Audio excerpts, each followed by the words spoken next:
ప్రపంచమంతా పరాభవంతో తలుంచి వెళ్ళిపోదా తనోటి ఉందని మనం ఎలాగా గమనించం గనక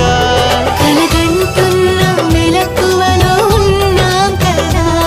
మన దరికెవరు వస్తారో కదిలించగా ఉషస్సెలా ఉదయిస్తుందో నిషిదెలా ఎట్టుపోతుందో నిద్ర ఎప్పుడు నిద్రవుతుందో మొదలు ఎప్పుడు మొదలవుతుందో ఇలాంటివేం తెలియక ముందే మనం అని కదా నికా మొదలైందో మనే కదా నికా మొదలైందో